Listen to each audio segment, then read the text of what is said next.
Bonjour à tous.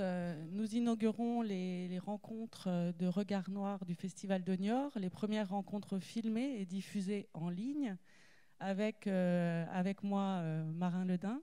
Marin Ledin qui est un habitué du Festival de Niort, qui est déjà venu assez souvent et qui vient aujourd'hui nous présenter en avant-première son nouveau roman, Le Rame au diable, qui sortira le 4 mars chez Gallimard.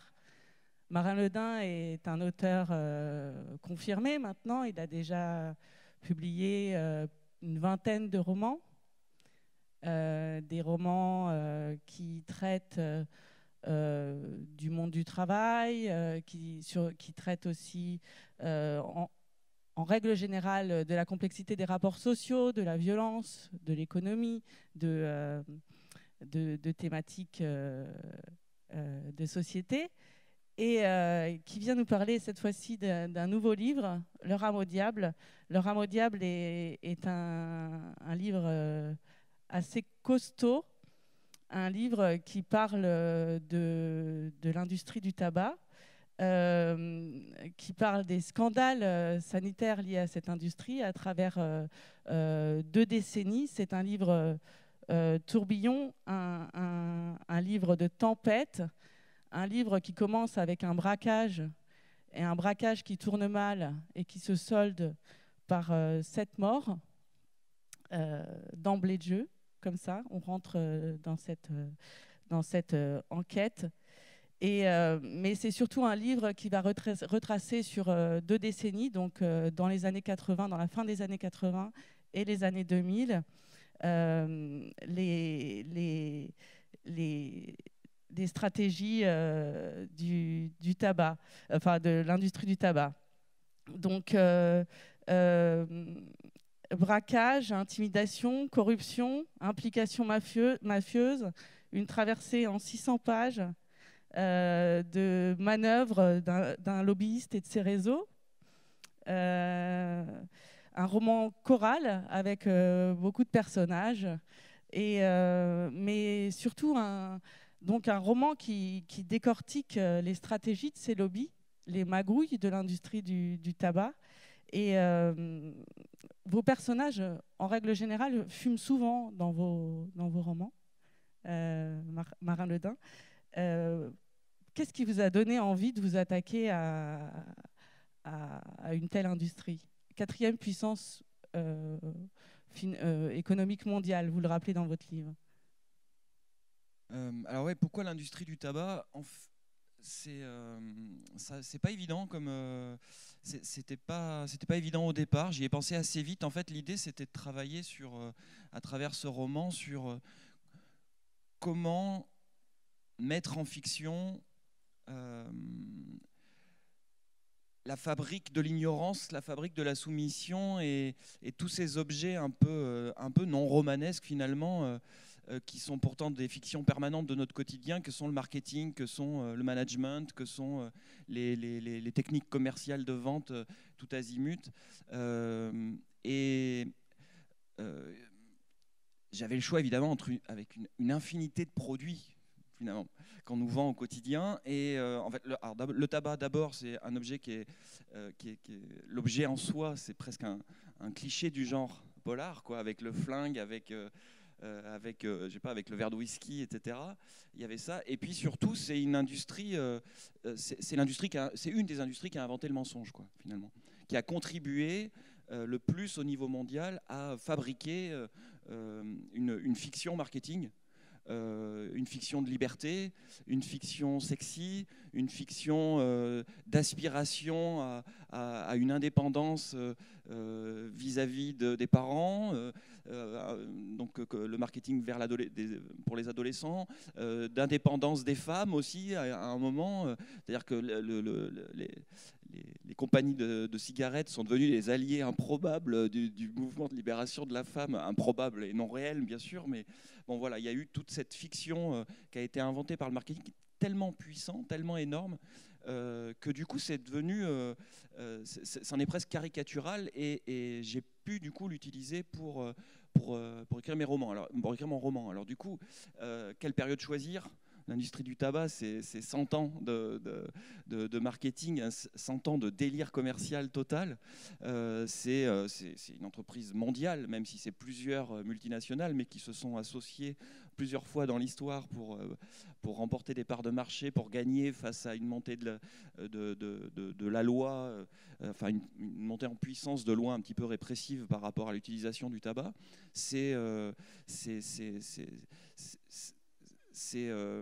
Donc moi j'ai choisi les années 80 particulièrement, ça m'a intéressé les années 80, à partir des années 80, tout simplement parce qu'en Europe, je vais être rapide sur cette question sinon on va parler que de ça, j'ai choisi les années 80 parce que c'est vraiment le moment où, en France en particulier, en Europe, on commence à légiférer durement autour de l'industrie du tabac en disant bon là, c'est officiel, ça fait déjà 40 ans qu'on sait que c'est cancérigène, que c'est dangereux, etc.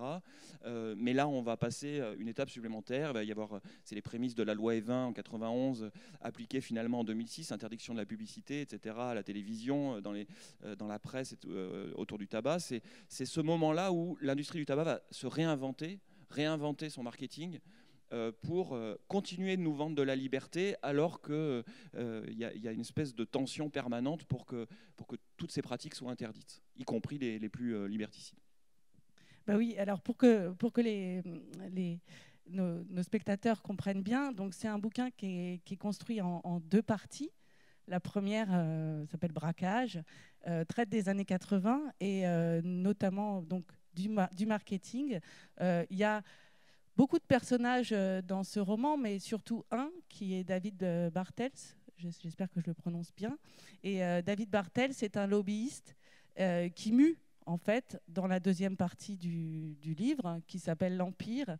Et il y a vraiment cette construction miroir avec une ellipse entre la fin des années 80 et le début des années 2000. On n'a pas le récit des années 90, mais on reprend le fil des personnages dans la deuxième partie. Mais Marin va me dire pourquoi il a fait cette ellipse, mais aussi parce qu'il y a des très beaux passages du livre qui traitent du marketing et qui opposent en fait les années 80 qui vont être un marketing dit du mensonge et qui va être basé sur le plaisir immédiat, aux années 2000, qui va être un marketing de la peur. J'ai une petite citation, si tu veux bien, sur le marketing de la peur. C'est l'invention de ces 10 dernières années, donc on est dans le début des années 2000, donc des années 90. Après le marketing du plaisir immédiat, nous sommes entrés dans l'ère de la menace. Les gens sont devenus masochistes.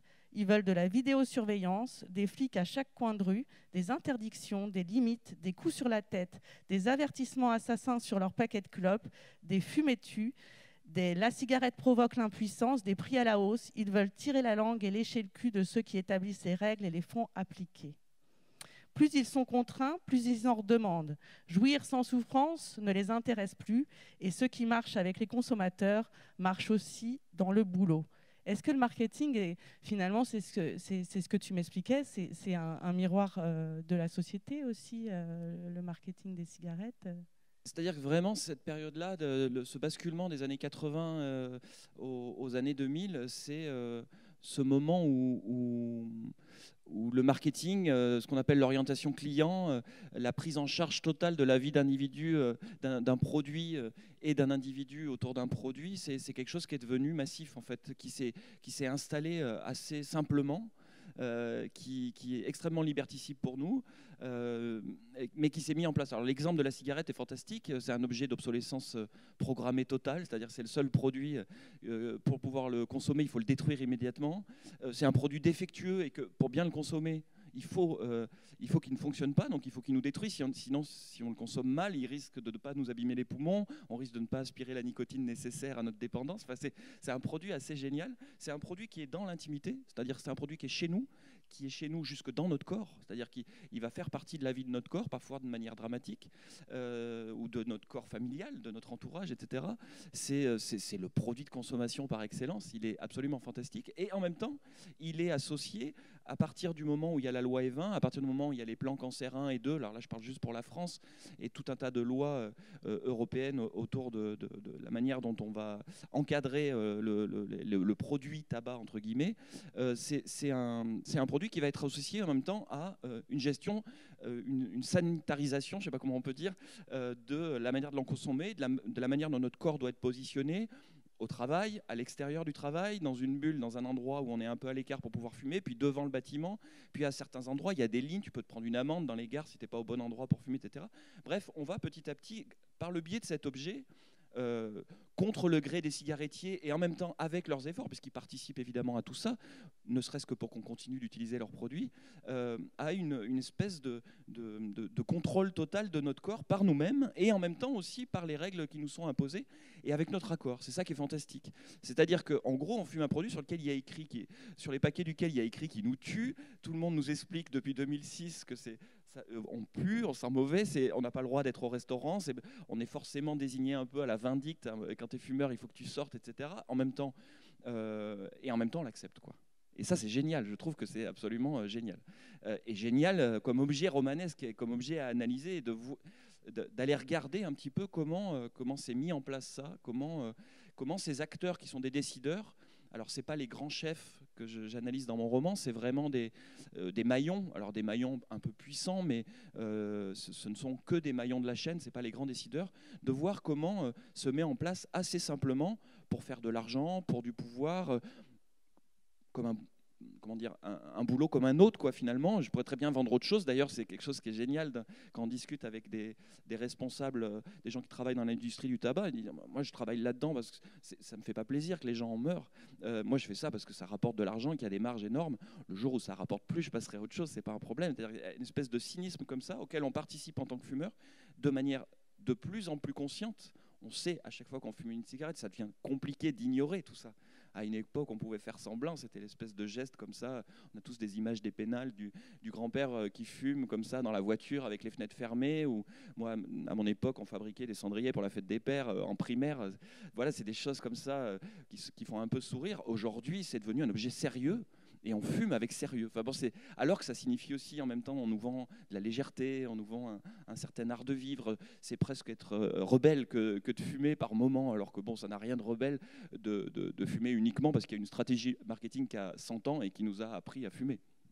Oui, alors ce cynisme, ces stratégies marketing, même si elles sont anciennes, c'est un roman qui va puiser dans les origines même de ce cynisme, à travers une thématique, une lame de fond, je dirais, de ce livre, qui est la question du... Donc, on peut dire que le cynisme est une forme de récupération des valeurs de fumer c'est cool, des valeurs de tolérance, de liberté d'expression. On voit passer toutes les stratégies des industries du tabac pour aller vers les actions caritatives, les actions humanitaires. Il y a tout un passage assez formidable sur le sida et sur les femmes aussi, avec cet épisode qui raconte comment, au moment des suffragettes aux États-Unis, la marque Chesterfield, pour ne pas la citer,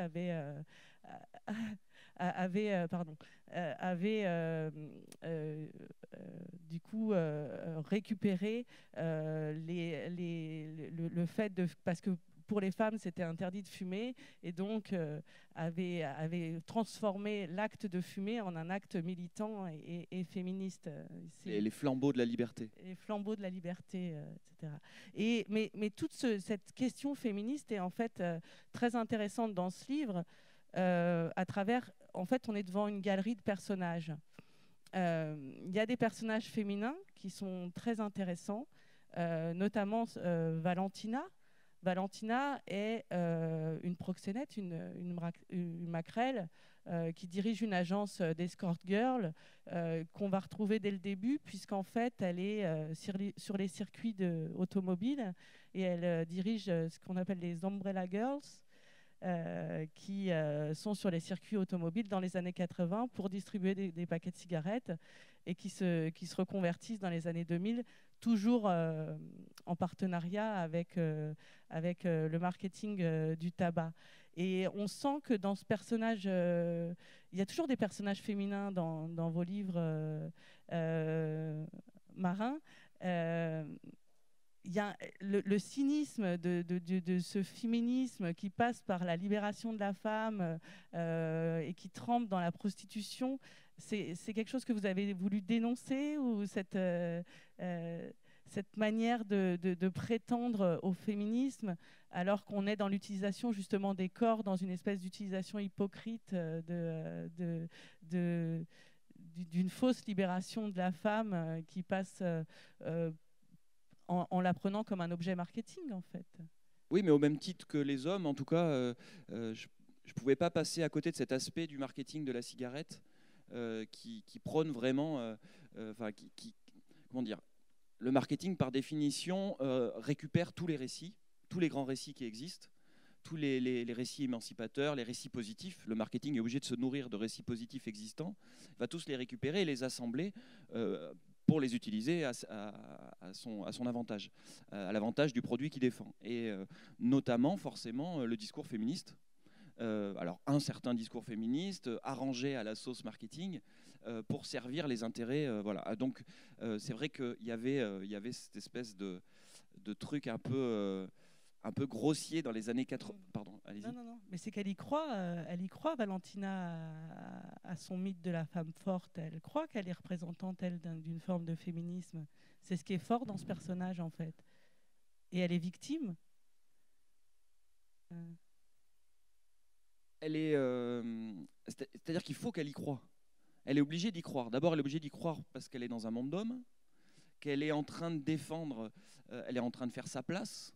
Une place qu'on lui a laissée au départ plutôt par la bande, parce qu'elle rentre dans un truc, elle dirige une agence de mannequinat. Au départ, on l'a fait venir uniquement pour ça, parce qu'il y a, alors ça c'est vraiment de la fiction dans le roman, il y a cette possibilité pour elle de soutenir un peu la démarche commerciale de l'entreprise en vendant les charmes des filles qui travaillent dans son agence. Il y a le produit qu'elle est censée mettre en avant qui utilise tout ça, qui l'utilise elle en tant qu'entrepreneuse, en tant que figure de la femme libérée, belle, en petite tenue sur les circuits de Formule 1 ou de MotoGP. Soit elle refuse ça en bloc et elle fait pas ce boulot-là, soit elle décide de prendre sa part du lion et de décider qu'elle n'est pas plus prostituée que ne l'est David Bartels, qui l'emploie et qui lui est prêt à vendre son âme au diable. Pour le coup, excusez-moi, c'était pas un placement, je voulais pas placer le produit, qui est prêt à vendre son âme au diable pour toucher, pour avoir plus de pouvoir et pour gagner encore plus sa place dans l'entreprise qui l'emploie. Elle se sent comme lui, en fait. Et donc, oui, à un moment donné, elle va finir par croire au discours dont elle est la porteuse.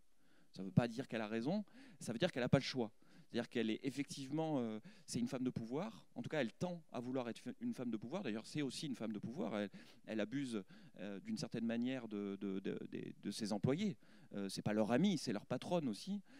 Et d'un autre côté, elle est victime. Elle est victime de ce truc-là parce que si elle veut pouvoir gravir les échelons, elle est obligée de passer par là, quoi. Elle est obligée d'accepter tout ça, de fermer les yeux. Et donc, elle décide d'y croire. Il faut y croire à un moment donné. Pour penser que ce produit-là mérite d'être vendu, pour être prêt à faire ce qu'elle fait dans le roman, pour être prêt à faire ce qu'on fait dans le lobbying de produits comme ça, qui sont quand même des produits qui tuent, c'est un scandale sanitaire en soi, c'est quand même génial. Pour la petite anecdote, mon premier souvenir de confinement cette année, c'était ce moment où on décide que ne resteront ouverts que les supermarchés et les bureaux de tabac. Enfin, s'il y a bien un produit sanitairement dangereux, il faudrait faire... Bon, évidemment, ils l'ont laissé ouvert parce qu'ils pensaient que ça serait la guerre civile si on fermait les bureaux de tabac. Ou alors ils ont pensé que c'était un produit essentiel. Bon, bref, elle est obligée de se convaincre de ça. Donc, quelque part, elle plante les clous dans son propre cercueil, quoi. Oui, c'est une soldate très loyale. Mais justement, c'est une femme de pouvoir. On est dans un livre où, comme je le disais, on gravite autour de puissants quand même si c'est des maillons de la chaîne. David Bartels, c'est quand même un maillon haut placé. C'est des personnages, dans vos romans, vous avez plutôt, vous parlez de perdants magnifiques, souvent, vous parlez de déclassés. ici, vous avez choisi d'aller vers les puissants, de les mettre en scène. Comment vous avez voulu décrire ces vrais salauds, quoi, parce qu'on est devant des vrais salauds, et pourquoi en fait décider d'aller Alors, vers ça. c'est des vrais salauds, et à la fois la manière, peut-être au départ, la manière dont je les ai conçus, c'est-à-dire c'est des salauds égarés, quoi. C'est-à-dire que c'est des gens qui sont plantés de vie. C'est-à-dire c'est des vies qui n'ont pas de sens, c'est des vies qui servent à rien, c'est des vies complètement inutiles, c'est des vies dangereuses en plus. Et c'est effectivement des vies salauds. Pour pas le dire au féminin, mais c'est aussi des égarés, c'est-à-dire c'est des gens qui se retrouvent dans des rouages, y compris dans des positions importantes, comme c'est le cas de David Bartels, qui côtoie des hommes politiques de premier plan, qui côtoie le numéro 1 de l'entreprise qu'il emploie, et qui est un gros industriel du tabac fictif, mais bon, qui fait penser à tous les autres, bien réel. Mais c'est aussi dans le roman un mercenaire qui est juste un soldat. C'est aussi un personnage de jeune Umbrella Girls au départ, qui travaille pour, et puis qui devient l'associé de Valentina, de Sophie Calder dans le roman. Il n'y a pas que des super puissants, c'est juste des égarés, c'est des gens qui se sont retrouvés pris là-dedans, dans une espèce de cirque mortifère, dans une industrie qui produit des choses qui n'ont pas de sens, qui sont destructrices en soi, qui récupèrent tout ce qu'il peut y avoir de positif, notamment à travers le marketing. C'est pour ça que le marketing m'intéresse, c'est qu'il se nourrit, c'est une espèce de sangsue. Je ne parle pas des marketeurs, je parle vraiment de cet objet qui est difficile à traiter de manière romanesque, qui est vraiment une espèce de grosse sangsue, un vampire qui se nourrit de tout ce qu'il y a de positif dans nos vies, pour pouvoir l'utiliser, et nous, sous une apparence de neutralité. Le marketing, c'est quelque chose de neutre, ce n'est qu'une technique, ce n'est rien, et pourtant c'est le véhicule de représentation du monde, de déformation de choses qui sont peut-être aussi l'essence de nos vies. Quand on voit le marketing de la cigarette, c'est quand même dingue la manière dont ça s'appuie sur tout ce qui va fonder nos vies, quoi. Notre quotidien, l'amour, le rapport intime qu'on peut avoir dans un couple, le rapport à nos enfants. Les premières publicités dans les années 50, on voit des mères avec leurs enfants. Il y a des choses hyper touchantes comme ça, sur la place de la femme, la libération de la femme, des choses un peu plus de fond aussi. Et tout ça est récupéré de manière complètement vampirique. Et moi, mes personnages, je les vois comme des vampires. C'est-à-dire que ce n'est pas forcément des puissants. Ces gens-là peuvent disparaître du jour au lendemain. C'est-à-dire que cette industrie peut s'effondrer si un jour quelqu'un a le courage politique d'arrêter tout ça, ou si pour X raison on passe à autre chose, ou eux-mêmes passent à autre chose. Ces gens-là sont des vampires, vraiment des vampires. C'est plutôt cet aspect vampirique, moi, qui m'intéresse. C'est comment ces gens, et à travers eux le marketing au sens très large du terme, pas la technique marketing, vraiment la pensée marketing, cette pensée-là vampirise et fonctionne comme une espèce de sangsue qui est greffée sur notre corps, un peu comme la cigarette à nos lèvres, quoi.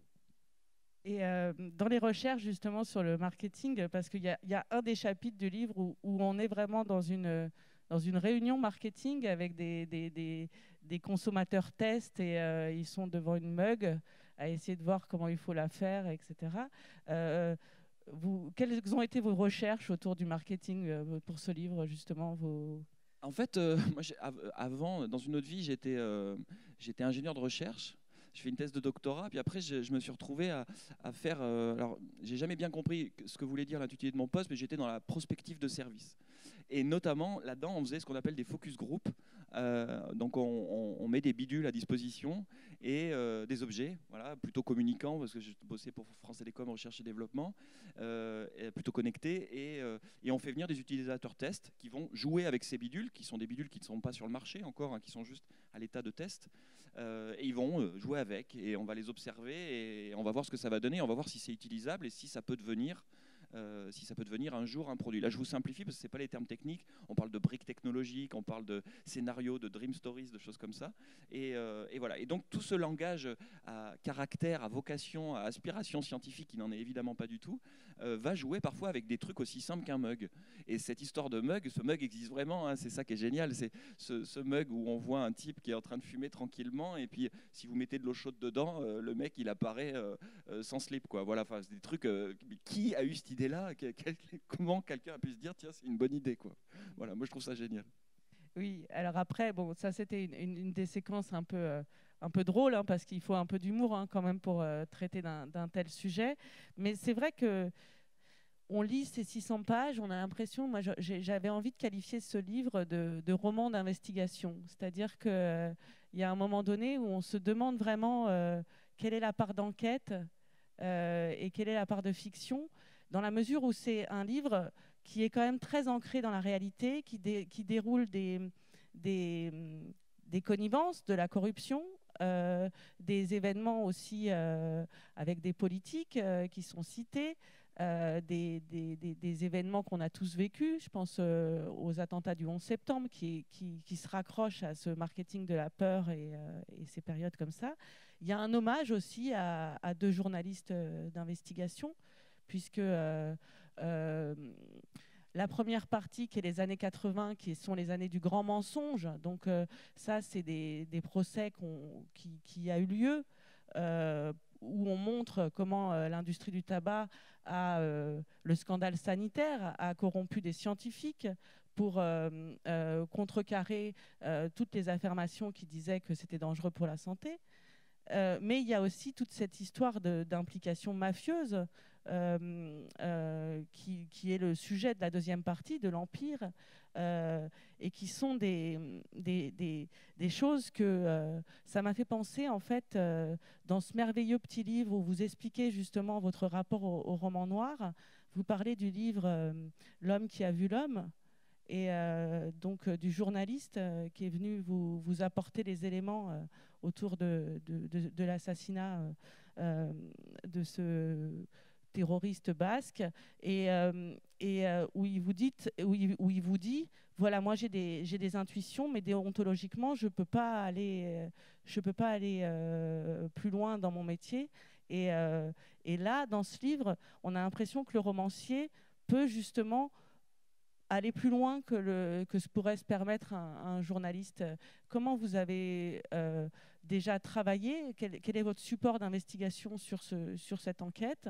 Et ensuite, est-ce que justement votre rôle de romancier vous permet de subodorer des choses qui font réfléchir toute cette question de la contrebande et de comment on spécule en fait sur les interdictions et qu'on va au-delà. On interdit des cigarettes, on fait monter les prix. Et dans ces cas-là, comment on réfléchit dans des procédures complètement illégales pour quand même récupérer de l'argent. C'est un gros procès que vous faites à l'industrie du tabac dans ce livre. En réalité, il y a évidemment beaucoup d'enquêtes qui ont été faites depuis les années 80 autour de l'industrie du tabac. Il y a des journalistes, des vrais journalistes d'investigation qui ont fait ce travail-là. Il y a des avocats d'associations anti-tabac qui ont fait tout ce travail de documentation, d'éducation aussi du public aux méfaits et de la politique commerciale et du produit en lui-même. Donc on trouve énormément de matière en fait. Il y a énormément de procès, pas tous gagnés, mais il y a énormément de matière juridique, enfin de minutes de procès. Il y a énormément de matière journalistique. Il y a tout le temps, à partir du moment où on s'intéresse à ce sujet, il y a quasiment une fois par semaine un article ou un dossier dans un journal un peu sérieux, qui soit indépendant ou un peu moins, sur ce sujet-là. Donc on trouve assez abondamment de la matière. Le problème de cette matière, c'est que si on n'a pas cette démarche qui consiste à s'y intéresser d'emblée, donc à guetter cette matière-là, on ne peut pas l'assembler. On va juste de temps en temps peut-être bloquer sur un truc qui va être un peu plus saillant, sur un événement qui est un peu plus marquant, parce que cette semaine-là, plusieurs journaux peut-être vont le reprendre, ou il va y avoir un petit clin d'œil dans une émission de télé. Mais finalement, on ne va pas y faire attention. C'est un espèce de fil continu qui est comme une espèce de normalité, puis qu'on n'a pas forcément envie de voir, on a assez de soucis, et puis je fume, je sais déjà que c'est dangereux, je n'ai pas forcément envie de me renseigner là-dedans, et puis j'ai perdu un proche, et puis si, et puis... Bon, bref. Cette matière-là, elle existe, donc elle est facile à trouver. Le problème, mon problème à moi, c'est à partir de quel moment je décide de ne plus l'utiliser pour faire une fiction, partant du principe que dans une fiction, j'ai plus de chances, c'est un parti pris, hein, j'ai plus de chances de me rapprocher de la réalité que si je laisse faire la machine habituelle d'information. Dans le sens où n'importe qui ne va pas aller se renseigner sur ce sujet à fond, n'importe qui ne va pas aller lire la Bible de Robert Proctor, Golden Holocaust, sur l'industrie du tabac, qui est, bon, voilà, qui est vraiment le livre à lire si on s'intéresse à ce sujet-là. On n'apprend pas grand-chose, mais il y a une information, une masse d'informations qui est telle que du coup, on a toutes les références pour comprendre comment s'est mis en place l'industrie du tabac. Donc, le problème, c'est dans un roman, je vais pouvoir aborder toutes ces questions-là sans forcément les approfondir. Je vais pouvoir travailler avec l'ellipse, ce que vous disiez tout à l'heure, fonctionner par scènes qui correspondent à des journées. Parfois, les scènes vont être espacées d'1 mois ou de 2 mois. Je vais ne m'intéresser qu'à ce qui me permet, moi, de bâtir mon intrigue, et en gardant une focale comme ça sur des événements qui sont directement liés à l'industrie du tabac, sur lesquels je vais plus insister. Par exemple, dans la deuxième partie, sur la manière dont les industriels du tabac organisent la contrebande de tabac, pour ne pas la laisser aux mains uniquement des mafias, déjà, et d'une. Ensuite, parce que ça rapporte. Ensuite, parce que ça permet d'écouler des stocks aussi, d'une certaine manière. Ensuite, parce qu'ils peuvent avoir parfois besoin des mafias pour s'implanter dans certains endroits, dans certaines zones. Donc là, je vais mettre un peu plus la focale là-dessus, mais il y a aussi, par exemple, vous parliez du mug tout à l'heure, c'est un petit détail, mais ces petits détails-là, ils vont donner une couleur aussi à la manière dont la cigarette et dont l'histoire, finalement, de la cigarette des 30 dernières années, elle nous touche aussi. C'est-à-dire que c'est une somme de tout ça. C'est-à-dire qu'on peut comprendre... je ne dis pas que je propose une réponse, une explication, parce que, encore une fois, il faut aller la chercher du côté de ce qui est produit par des avocats, par des procès, par des journalistes. Simplement, je vais essayer de dessiner une espèce de...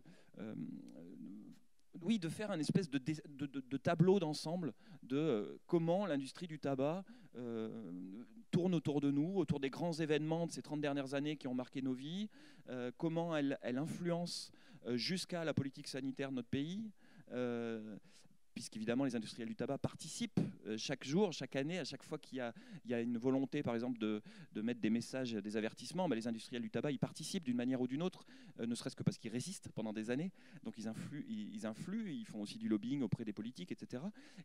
Mais tout ça est mêlé au reste, c'est-à-dire que ce récit-là est mêlé au grand récit de nos vies au cours des 30 dernières années, et le tabac, la cigarette n'en est que l'un des aspects finalement. Et ce passage du marketing, du plaisir au marketing à la menace, on va dire d'une certaine manière, il est symbolique aussi de nos manières de travailler, il est symbolique aussi de nos manières de consommer. De la même manière qu'on est capable d'accepter qu'il y ait une grosse vignette avec la photo d'un enfant décédé sur notre paquet de cigarettes qu'on fume en souriant, en se marrant et en buvant un coup avec des amis, on est capable d'accepter qu'il y ait des caméras de vidéosurveillance dans la rue. A priori, il n'y a pas de lien entre les deux, et il n'y en a pas directement. Malgré tout, ça fait partie d'un contexte. Donc, ce roman, c'était aussi ça. C'est pour ça qu'il est un peu épais. C'est pour ça qu'il y a plein de scènes, et plein de scènes très éparses avec beaucoup de personnages qui forment une espèce de toile. L'idée, c'était de comprendre un peu le magma de signification imaginaire dans lequel on est et dans lequel se place comme ça l'industrie du tabac. Oui, mais il y a quelqu'un qui essaye justement de comprendre comment ça fonctionne et qui essaye d'attaquer. C'est l'inspecteur Simon Nora, qui va finir d'ailleurs alcoolique, d'essayer de comprendre et d'essayer de retracer cette route de la nicotine. D'ailleurs, à un moment donné, il est devant ça, c'est-à-dire qu'il met des points sur une carte et il essaye de retisser des réseaux, etc. Et l'inspecteur Nora, il dit « L'histoire que nous proposons de raconter à la presse est originale, divertissante et pleine de rebondissements, mais elle repose sur du vent. » Et tout le drame de l'inspecteur Nora pendant toute cette enquête sur ces 600 pages, parce que lui aussi c'est un personnage qu'on va retrouver tout au long du roman, c'est de trouver des preuves et de pouvoir faire... Et c'est aussi un thème sous-jacent qui est dans ce livre, c'est l'impunité. L'impunité de l'industrie du tabac et comment elle s'en sort systématiquement, y compris par la faille des hommes. Alors, il y a l'incorruptible, inspecteur Nora, on a l'impression que c'est vraiment l'incorruptible, mais il y a aussi la défaillance avec un autre policier, un autre personnage qui est, on peut dire, un peu désinvolte, Patrick Brun. Ces personnages de policiers, ça vous permet de mettre en scène cette impunité. Comment vous les avez pensés, ces personnages ? Alors, c'est vrai que j'ai choisi des personnages de policiers. Ça aurait pu être des personnages de journalistes aussi, par exemple, parce qu'il y a énormément de journalistes justement qui ont enquêté là-dessus et qui ont fait un travail assez important, notamment sur la contrebande en Europe de l'Est. J'en parle un petit peu, oui, dans le roman. D'ailleurs, ils s'associent à un moment donné avec eux pour essayer de trouver des preuves. Mais oui, ces personnages, ils me permettaient en fait d'exploiter la piste. Comment dire, la piste légale, c'est-à-dire la manière dont l'industrie du tabac va créer en permanence, va être sur le fil du rasoir en permanence pour créer de l'illégalité. Plus la loi avance, plus il faut déborder la loi, chercher ses failles. Et l'inspecteur Nora, il est là pour rappeler que malgré tout, il y a des hommes et des femmes de bonne volonté qui ont envie de mettre un frein à tout ça, voire de l'arrêter. Donc il représente un petit peu ça. Il représente un peu notre bonne conscience. Alors c'est un incorruptible parce qu'on se sent tous des incorruptibles, alors qu'en fait on est tous corrompus. Enfin, moi le premier, je suis fumeur, vous voyez, je suis totalement corrompu. Il représente un peu ça. C'est un peu notre conscience. C'est-à-dire, je vais essayer de prouver que ce qu'ils font c'est pas bien, et je vais pas y arriver parce que tout seul je peux pas grand-chose face à une machinerie énorme qui implique, je sais pas combien de pourcentage de la planète est impliqué dans cette grande machine. Ne serait-ce qu'en tant que consommateur, quoi, voilà. En tant que véhicule de la marque aussi, parce qu'à chaque fois que vous affichez un paquet de cigarettes et même vert cacadois et une cigarette au bec, vous êtes l'un des véhicules de cette propagande-là. Et donc voilà, Simon Nora, pardon, l'inspecteur Nora et puis d'une certaine manière le lieutenant Brun sont les reflets un petit peu de notre bonne conscience. C'est comme ça que je les ai construits. C'est vraiment des personnages qui sont uniquement au service de la fiction, voilà, pour me permettre d'explorer le reste, quoi. Voilà. Oui, c'est vrai que c'est des personnages. Bah, il y a un côté comique aussi, hein, dans la dégradation de l'inspecteur Nora qui se tue littéralement à la tâche avec d'un côté son whisky, de l'autre côté ses pastilles mentholées. Mais c'est aussi une manière de. En fait, c'est un livre de mise en lien. Enfin, tous les personnages sont reliés entre eux, se retrouvent, se recherchent. Et même dans le processus d'écriture, on va avoir l'inspecteur Nora est aussi là pour relier, notamment avec les actes de son procès, parce qu'il prépare un procès et qu'on a en système ça serait pas un flashback, ça serait une prémonition dans la première partie où on a des indications de ce qui viendra ensuite et il permet de mettre en scène ce que vous me disiez sur ces documents éparses qu'on peut avoir à droite à gauche sur l'industrie du tabac et surtout la diversité des sources en fait. C'est-à-dire qu'il y a à la fois des procès, il y a à la fois des leçons de marketing, des enregistrements de conversations, il y a des rapports, il y a des conférences de presse. Enfin, on a une diversité de matériaux qui se reflète aussi à travers les personnages. La représentante du service prévention à la CPAM de Nanterre, dans le roman, une femme qui travaille dans la prévention auprès des adolescents. Et celle-là, elle est très intéressante parce que si peut-être l'inspecteur Nora est le reflet de notre bonne conscience, Christelle, qui est donc aussi la maîtresse de David Bertels, elle est la représentante de la complexité de notre esprit de contradiction. Ou qui est-elle? Parce qu'elle est assez humaniste, cette femme, et elle est la maîtresse du plus pourri. En fait, un peu comme l'inspecteur Nora, d'une certaine manière, c'est un autre volet de notre conscience, c'est-à-dire que c'est une femme qui n'a aucune importance dans le roman. C'est-à-dire qu'elle n'a pas de responsabilité, elle fait un boulot qui est plutôt chouette, elle bosse au service prévention de la CPAM. Son but, c'est que les ados ne commencent pas à fumer ou arrêtent très vite. Elle est payée pour faire ça, elle n'est pas très bien payée, mais elle est payée pour faire ça. Mais comme nous, c'est la maîtresse de l'industrie du tabac, enfin comme moi qui suis fumeur, d'une certaine manière, c'est la maîtresse de l'industrie du tabac.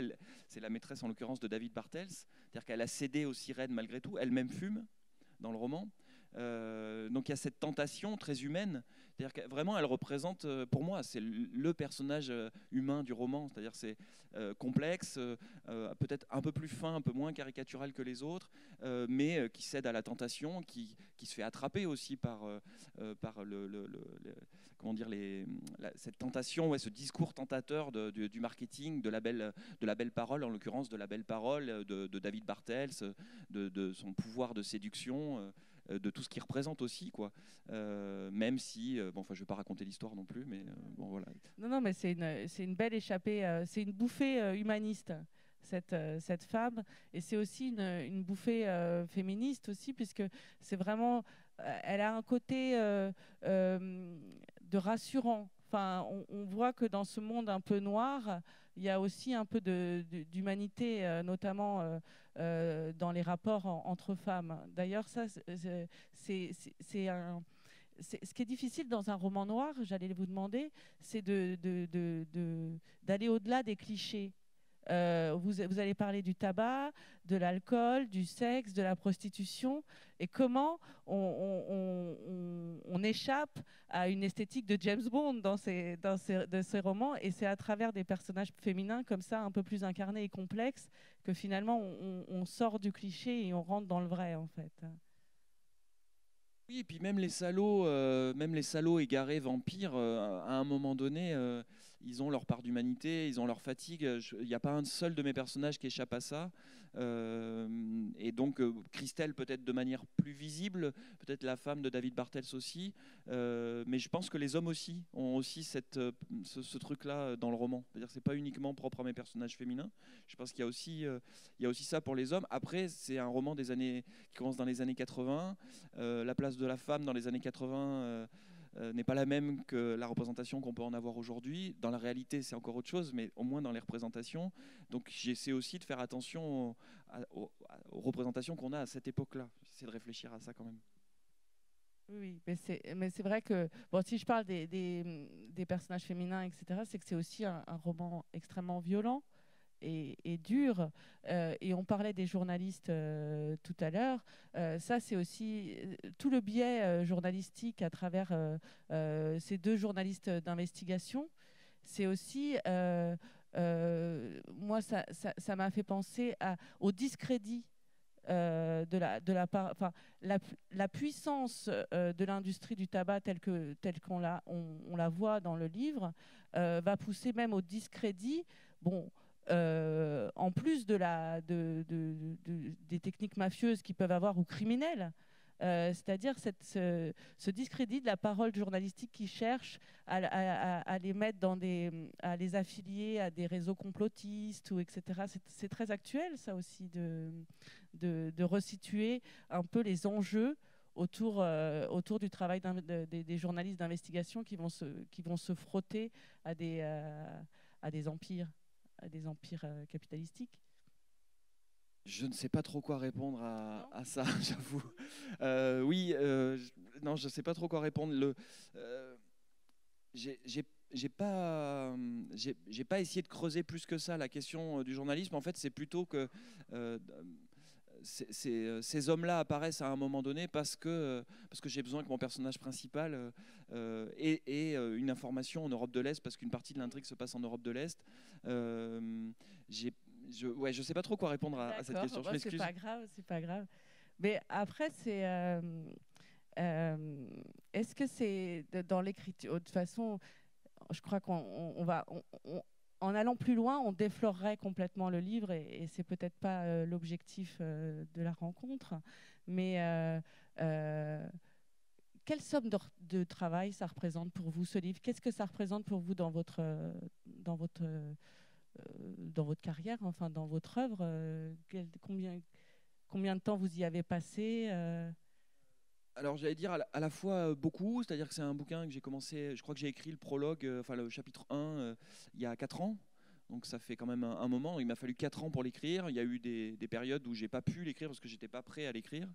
Mais c'est un livre aussi que j'ai pu écrire entre guillemets rapidement, en 4 ans donc, parce que j'avais fait ce travail